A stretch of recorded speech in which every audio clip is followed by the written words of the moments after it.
صبح شیرو اپنے ٹائم سے اٹھ کر اکھاڑے جاتا ہے اور اپنے استاد فہیم کو بتاتا ہے کہ اسے تحفے میں موبائل اور بائک ملی ہے۔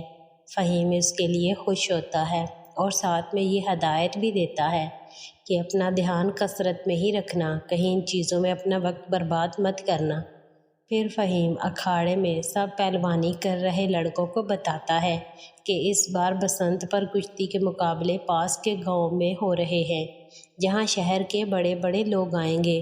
جیتنے والے کو بڑا انعام دیا جائے گا۔ اس کے علاوہ یہ مقابلہ دونوں گاؤں کے مسائل کے لحاظ سے بھی اہمیت کا حامل ہے۔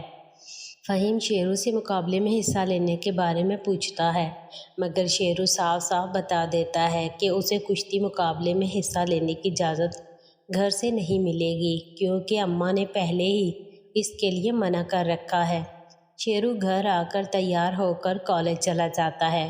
کالج میں شیرو مہوش کو بائک اور موبائل کے بارے میں بتاتا ہے، جسے سن کر مہوش خوش ہو جاتی ہے۔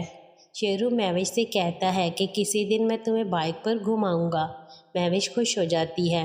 کالج کے بعد شیرو راجو کے پاس جا کر اس سے بھی اپنی خوشی بتاتا ہے، جسے سن کر راجو بھی بہت خوش ہوتا ہے۔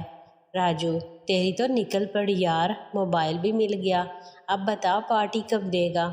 شیرو، جب تو بولے۔ راجو، چل ٹھیک ہے، اس بار بھی شہر چلتے ہیں۔ شیرو، مگر اس بار شہناز اور مہوش کو مت بلانا۔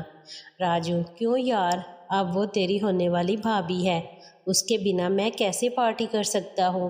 اور ویسے بھی مہوش بھی تو خوش ہوگی نا تیرے ساتھ، کیا تیرا دل نہیں کرتا اس کے ساتھ وقت گزارنے کا؟ شیرو، وہ بات نہیں ہے یار، وہ لڑکیاں ہیں، ان کی عزت پر داغ نہیں لگنا چاہیے۔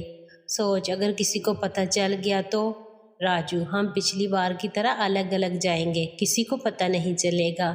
تھوڑی بحث کے بعد شیرو مان جاتا ہے اور پھر اسے اپنی بائک پر تھوڑا گھماتا ہے اور پھر کھیتوں میں چلا جاتا ہے۔ وہیں دوسری طرف بختیار جب صبح گھر آیا تھا تو نائلہ اسے اپنے پاس بلاتی ہے بات کرنے کے لیے۔ نائلہ، بختیار تو کب سے رات رات بھر باہر رہنے لگ گیا ہے؟ یہ کون سی روٹین بنا لی ہے تو نے؟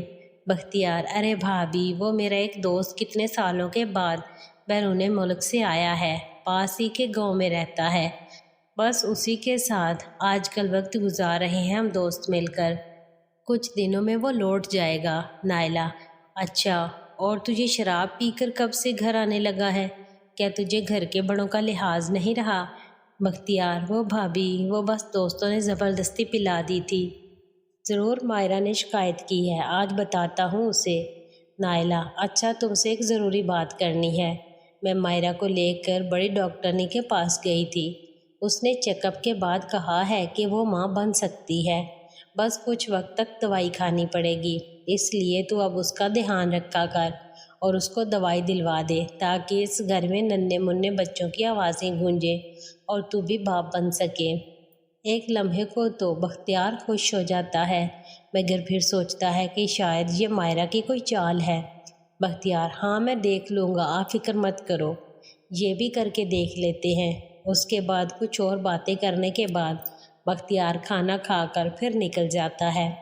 نائلہ مائرہ کو کہتی ہے کہ وہ اپنی دوائی ڈاکٹر سے لے آئے۔ مائرہ کے من میں خیال آتا ہے کیوں نہ شیرو کے ساتھ شہر جائے اور گھوم کر آئے، کچھ وقت دونوں ساتھ گزاریں۔ مائرہ، باجی اگر آپ اجازت دیں تو میں شیرو کو ساتھ لے جاتی ہوں کل۔ ان کا مطلب بختیار کا تو بھروسہ نہیں، کتنے دن اور ایسے ہی نکال دیں، اور اب مجھ سے اور انتظار نہیں ہوتا، پلیز آپ اجازت دے دیجئے، ہم بائک سے جائیں گے اور جلدی آ جائیں گے۔ نائلہ، ٹھیک ہے چلے جانا، مگر بائک سے کیوں جانا ہے؟ اتنا لمبا سفر ہے، بس سے جاؤ، کہیں کچھ ہو گیا تو؟ مائرہ، آپ بھی نا باجی، شیرو بہت اچھی بائک چلاتا ہے، اور ویسے بھی بس میں جانے سے سارا دن نکل جاتا ہے سفر میں، بائک سے جائیں گے تو جلدی آ جائیں گے۔ نائلہ مائرہ کی باتوں میں آ کر ہاں کہہ دیتی ہے اور مائرہ خوش ہو کر اسے گلے لگا لیتی ہے۔ شام کو سب مل کر کھانا کھاتے ہیں۔ آج بختیار گھر پر ہی تھا، صبح بھابھی نے جو کہا تھا۔ کھانا کھانے کے بعد سب اپنے اپنے کمروں میں چلے جاتے ہیں۔ بختیار، تم نے بھابھی سے میری شکایت کی تھی؟ مائرہ، نہیں تو،